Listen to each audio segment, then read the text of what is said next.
आगमन का पहला रविवार। पहला पाठ नबी इसायास का ग्रंथ, अध्याय 2, पद संख्याएं 1 से 5 तक। यरूशलेम तथा यूदा के विषय में आमोस के पुत्र इसायाह का देखा हुआ दिव्य दृश्य। अंतिम दिनों में ईश्वर के मंदिर का पर्वत पहाड़ों से ऊपर उठेगा और पहाड़ों से ऊंचा होगा। सभी राष्ट्र वहां इकट्ठे होंगे। असंख्य लोग यह कहते हुए वहां जाएंगे, आओ हम प्रभु के पर्वत पर चढ़ें, याकूब के ईश्वर के मंदिर चलें, जिससे वह हमें अपने मार्ग दिखाए और हम उसके पथ पर चलते रहें। क्योंकि सिय्योन से सन्मार्ग की शिक्षा प्रकट होगी और यरूशलेम से प्रभु की वाणी। वह राष्ट्रों के बीच न्याय करेगा और देशों के आपसी झगड़े मिटाएगा। वे अपनी तलवार को पीट पीट कर फाल और अपने भाले को हंसिया बनाएंगे। राष्ट्र एक दूसरे पर तलवार नहीं चलाएंगे और युद्ध विद्या की शिक्षा समाप्त हो जाएगी। याकूब के वंश, आओ हम प्रभु के ज्योति में चलते रहें। प्रभु की वाणी। दूसरा पाठ रोमियों के नाम संत पौलुस का पत्र, अध्याय 13, पद संख्याएं 11 से 14 तक। आप लोग समय पहचानते हैं। आप लोग जानते हैं कि नींद से जागने की घड़ी आ गई है। जिस समय हमने विश्वास किया था, उस समय की अपेक्षा अब हमारी मुक्ति अधिक निकट है। रात प्रायः बीत चुकी है, दिन निकलने को है। इसलिए हम अंधकार के कर्मों को त्याग कर ज्योति के शास्त्र धारण कर ले। हम दिन के योग्य सदाचरण करें।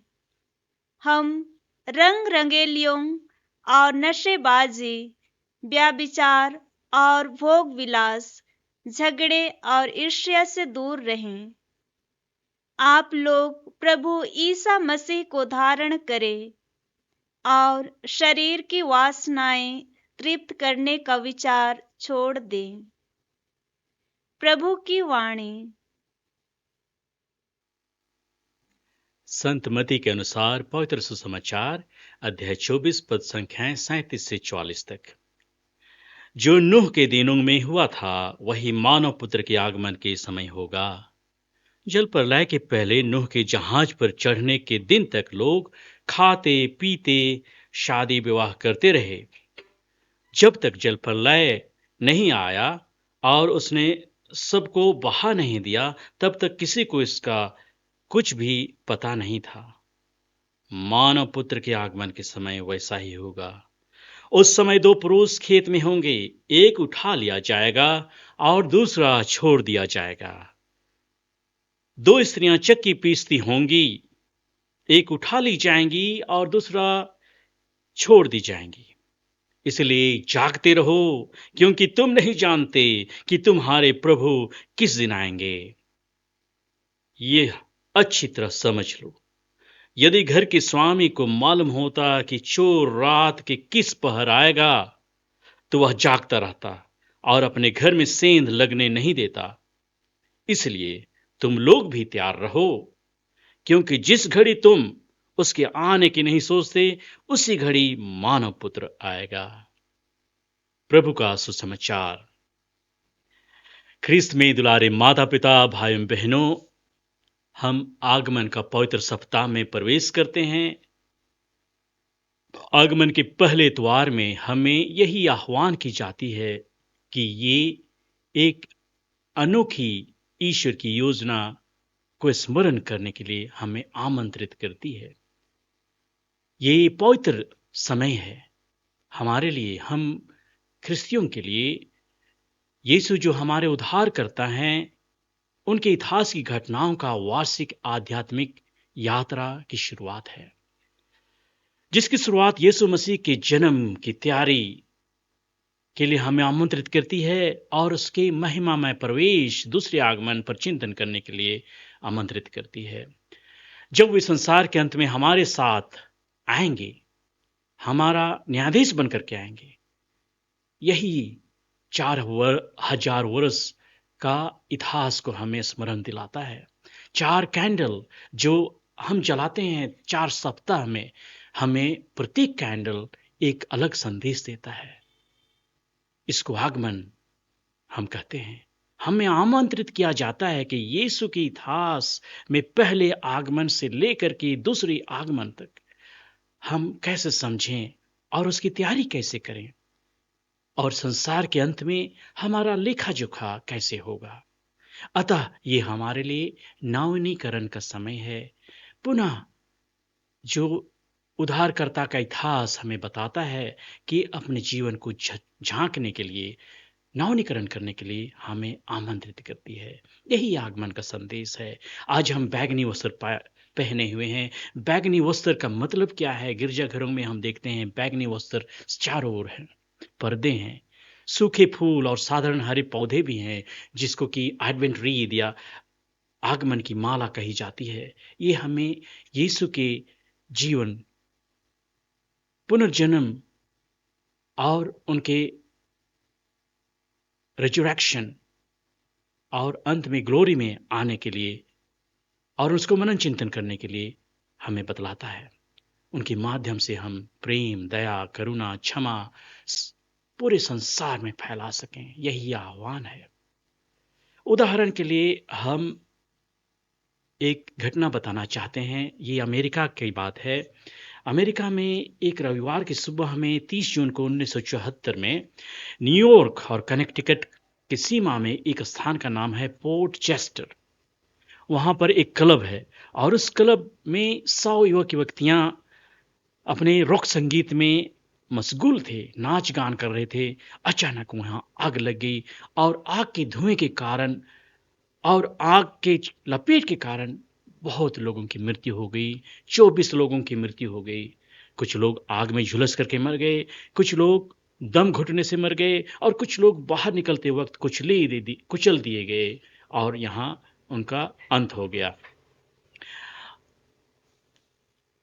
पोर्चेस्टर के जो महापौर थे, उन्होंने कहा, जब बैंड के मैनेजर धुएं को देखे, उन्होंने लोगों को चेतावनी दी, घबराहट के रूप में उनको नाचते गाते युवकों को चेतावनी दी, लेकिन सब युवक युवतियां अपने में मशगूल थे, अनसुनी कर दिए। आज का दूसरा पाठ हमें चेतावनी देता है। सुसमाचार भी चेतावनी देता है, कहता है सचेत रहो, तैयार रहो। तैयार रहने के लिए हमें चेतावनी देता है। जागते रहो कि चेतावनी देता है। यीशु ख्रीस्त फिर प्रकट होंगे, हमारे बीच में आएंगे, अपनी महिमान्वित शरीर के रूप में हमारे साथ आएंगे। तो आज का जो सारांश है हमें यही बतलाता है, हमारा विश्वास यही बतलाता है कि हम सचेत रहें, जागरूक रहें, जागते रहें। आज के तीनों पाठ यही हमें बताते हैं। नबी इसायाह का ग्रंथ में हम पाते हैं, बहुत सुंदर अध्याय है। अध्याय 2 पद संख्याएं हम आगे देखते हैं कि उन्होंने एक भविष्यवाणी की कि सिय्योन पर्वत पर सभी वंश के लोग एकत्रित होंगे। ये नबी इसायाह की भविष्यवाणी है। ऊंचे पर्वत पर, सिय्योन पर्वत पर सभी लोग अपनी आस्था और अपनी नजरें टिकाए हुए रहेंगे। उसी प्रकार नबी मिक्का भी यही कहते हैं कि सभी लोग तीर्थ यात्री हैं, वे उसी ईश्वर की ओर, ऊपर की ओर जा रहे हैं, और जहां पर ईश्वर अपने लोगों के बीच में एक संधि बनाएंगे, सभी राष्ट्रों को एकत्रित करेंगे, सभी राष्ट्र एक दूसरे को सम्मान करते हुए एक दूसरे के साथ आएंगे और यरूशलेम मंदिर में पूरी मानवता आराधना करेगी एक साथ। ईश्वर एक दूसरे के बीच में शांति और संबंध, सद्भाव को बनाए रखेंगे। कितनी सुंदर परिकल्पना हमारे नबी साइस करते हैं और वही आज हमें पहले पाठ में हमें बताई जाती है। पुनः उनका और विस्तृत जानने की कोशिश करें तो 8वीं सदी ईसा पूर्व के अंत में ईश्वर की प्रजा 2 भागों में विभाजित थी, north Israel and south Israel. उत्तरी राज्य को इज़राइल कहा गया, दूसरी राज्य को यहूदा या यरूशलेम कहा गया। उत्तरी राज्य आशारियों के अधीन में था और दूसरी जो यरूशलेम और यहूदा कहलाते थे वे बबीलोन के ये चक्कर में फंसने वाले थे। वहां पर उनके नष्ट होने की घटना बादल मंडरा रहे थे। इसलिए ये तीनों पाठ हमें बताते हैं सतर्क रहने के लिए, सचेत रहने के लिए और जागते रहने के लिए। आज के पहले पाठ में हम पाते हैं ये कहा जाता है कि सभी राष्ट्रों के बीच में शांति फैलेगी, सर्वव्यापी शांति फैलेगी, लोगों के बीच में युद्ध नहीं होगा।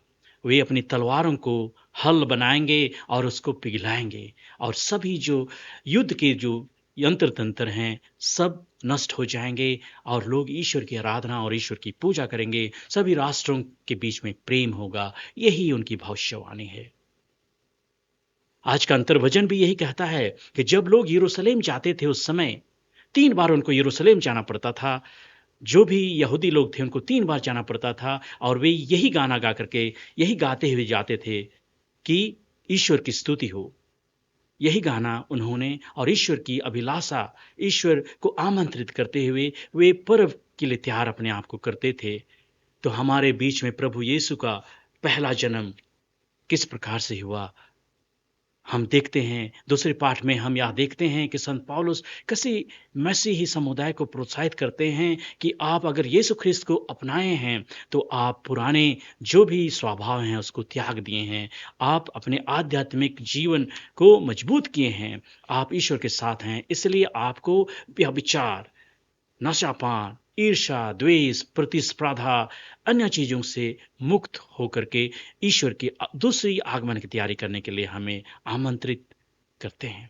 आज का सुसमाचार बहुत अच्छी तरह से हमें बताता है सावधान और तैयार रहो ताकि हम उस न्यायाधीश से अच्छी तरह से मिल सकें जहां पृथ्वी के जीवन के अंत में हमारा अंतिम न्याय भी होगा। यीशु हमें स्मरण दिलाते हैं कि नूह के दिनों में जो पश्चाताप नहीं किए, तैयारी नहीं किए, वे जल में बह गए। इसलिए हमें सचेत रहने के लिए कहा गया है। हमें ईश्वर को प्रेम करने के लिए, उसको पहचानने के लिए आज के लिए कहा गया है। जब हम आज क्रिसमस की तैयारी कर रहे हैं, आज जब जिस दुनिया में हम देखते हैं अत्याधिक चकाचौंध परिस्पर्धा, भौतिकतावाद, तेज तकनीकी विकास, सांस्कृतिक विघटन इत्यादि बहुत जोरों से चला है। लोग एक दूसरे को कट थ्रोट की कंपटीशन या प्रतिस्पर्धा, दौड़ धूप तेजी से लगी हुई है। क्रिसमस के समय में भी यही दिखाई देता है। हम बहुत शांत, मौन, चिंतन और जो हमारे धर्म ग्रंथ बतलाते हैं उस पर मनन नहीं कर पाते हैं। इसलिए यह सुंदर मौका है हमें इस आगमन के समय हम पुनः थोड़ा सोच करके अपने आप को ठहराव ला करके सोचें कि हम किस दिशा की ओर आगे बढ़ रहे हैं। आज के चारों कैंडल मोमबत्तियां हैं जो कि अलग अलग संदेश देते हैं। पहला जो कैंडल है, मोमबत्ती है, वो आशा का संदेश देता है। दूसरा कैंडल है जो कि शांति का संदेश देता है। तीसरा कैंडल है आनंद का संदेश देता है और चौथा कैंडल है जो प्रेम का संदेश देता है। सबको अलग अलग कैंडल के नाम से भी जाना जाता है। पहले को कहा जाता है भविष्यवाणी का कैंडल, दूसरे को कहा जाता है बेतलहेम का कैंडल, तीसरा को कहा जाता है चरवाहों का कैंडल और चौथे को कहा जाता है स्वर्गदूतों का कैंडल। ये चारों 4 सप्ताह के बारे में हमें बताते हैं कि कैसे इन 4 विषयों पर हमें मनन चिंतन करने की आवश्यकता है। आज दुनिया, दूसरे कैंडल के बारे में हम कहें कि दुनिया विभाजन में है। सब प्रकार का विभाजन दुनिया के चारों ओर दिखाई देती है। धर्म के नाम पर राजनीति होती है, जातीय आधार पर राजनीति होती है, आइडेंटिटी को लेकर के राजनीति होती है। दुनिया विखंडित है, विभाजित है। ब्रिटिश जब आए थे उन्होंने यही कहा था, बांट डालो और शासन करो, और यही नीति सब जगह अपनाई जाती है। तो आज आगमन का संदेश हमें देता है शांति का संदेश। कैसे हम शांति इस दुनिया में पा सकते हैं? यीशु ख्रीस्त शांति बनकर के आए, पृथ्वी को शांति लेकर के आए, हमें मेल मिलाप और एकता के लिए वे हमें प्रेरित करते हैं। तीसरा, सप्ताह का कैंडल के बारे में हम जानें तो वो जॉय कैंडल है, आनंद का कैंडल है, शेफर्ड्स कैंडल कहा जाता है। क्रिसमस के समय में हम इसको याद इसलिए करते हैं कि सच्चा सुख यीशु ख्रीस्त में है, ना कि वस्तुओं में। जब हम क्रिसमस की तैयारी तरह तरह से करते हैं, रंगमंच पर तरह तरह की एक्टिंग करते हैं, एंटरटेनमेंट की दुनिया में चले जाते हैं, वे हमें शांति नहीं देती है। भौतिकतावाद, उपभोक्तावाद हमें शांति नहीं देती है। शांति ईश्वर में पाई जाती है। प्रभु में आप सदैव आनंदित रहिए, यही आह्वान की जाती है। आज चौथा मोमबत्ती के बारे में सोचते हैं। उसको कहा जाता है प्रेम का मोमबत्ती, एंजल स्कैंडल भी कहा जाता है। इस दुनिया में मॉरल रिलेटिविज्म का बहुत बोलबाला है।